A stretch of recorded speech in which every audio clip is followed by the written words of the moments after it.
Albert Einstein had a lot to say about a lot of things. You may be surprised to know that he had something to say about internet gaming. Compound interest is the most powerful force in the universe. Now, when he was talking about compound interest, he was not specifically talking about internet gaming, but the principle can be applied. Basically, it's saying that a little bit can become a lot of it. And what this means is that each time you pay for a monthly subscription, looking at an extended period of time, that amount can really add up quickly. And subscription games are basically just that. They're games that are made available to you for a fee. Often this is paid on a monthly basis, but can be on different pay scales and different time schedules.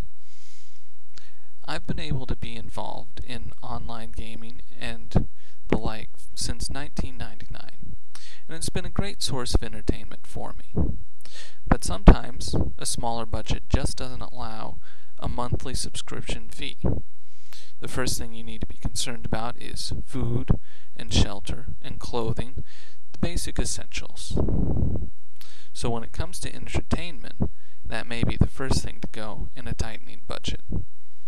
But what I'd like to do is make sure that you're informed and stay realistic about the options that are available to you.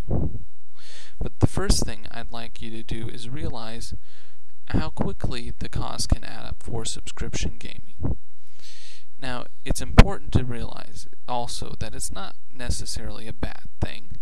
It doesn't make these games bad that they require a monthly subscription, because everybody needs to be paid, and it costs money for the developers and the maintenance crews and the equipment to keep the games running. With some of these, such as Ashron's Call, they have different options for monthly payment plans. The very first thing to consider is just getting the software, and for this it can be $19.99, basically $20. The next thing is to realize you need to have an internet connection, and for these types of games it takes some work to get all of the information from one point to another, and with that a 56K modem, a dial-up, just simply won't cut it. So assuming in this calculation is a high-speed internet connection, and those can average anywhere from $20 to $40. Taking an average of that, we'll look at $30 per month for internet connection. Now with Ashron's Call specifically, each month, going by only 1 month, would be $12.95. There are also options to buy a subscription in 3-month and 6-month, and even a full year interval. Now with these, I want to take a look at a graph.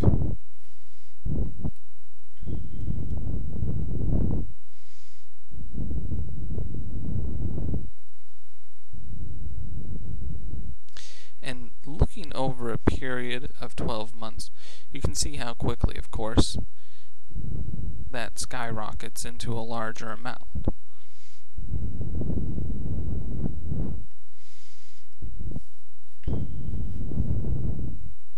Keeping in mind that you have to have the internet connection at all times, and continuing with the payment plan per month, over a 12-month period going only 1 month, you would end up spending $530.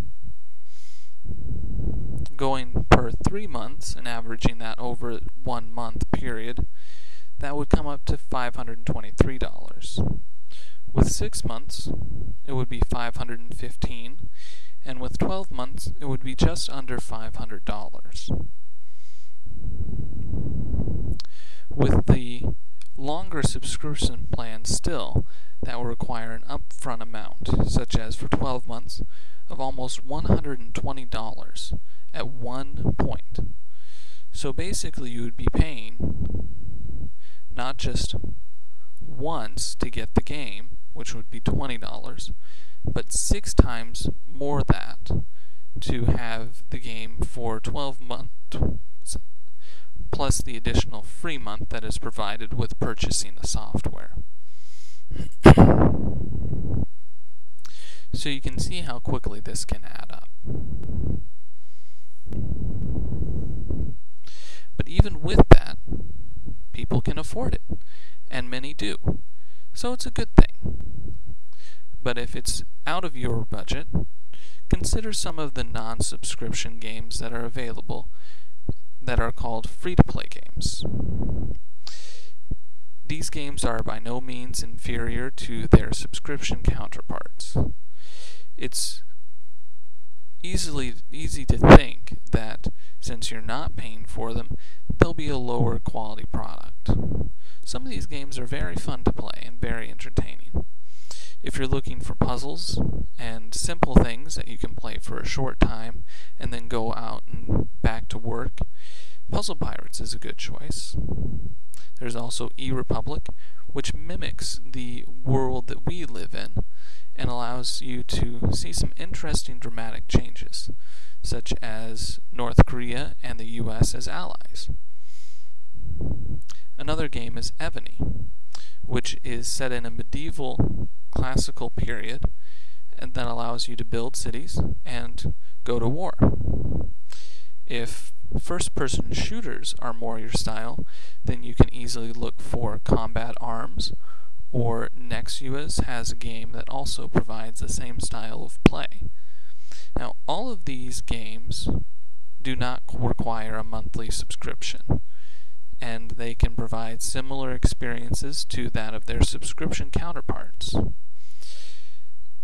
They do allow to get some money in, very much like their subscription counterparts, as an option. And this would give players extra features or extra abilities that are balanced within the game to make it so that those who aren't able to play are not necessarily the underdogs in every case.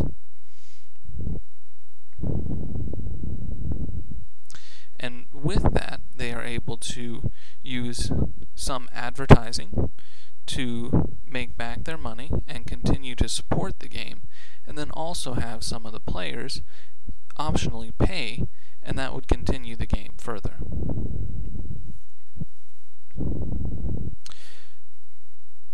The most important thing is to be informed.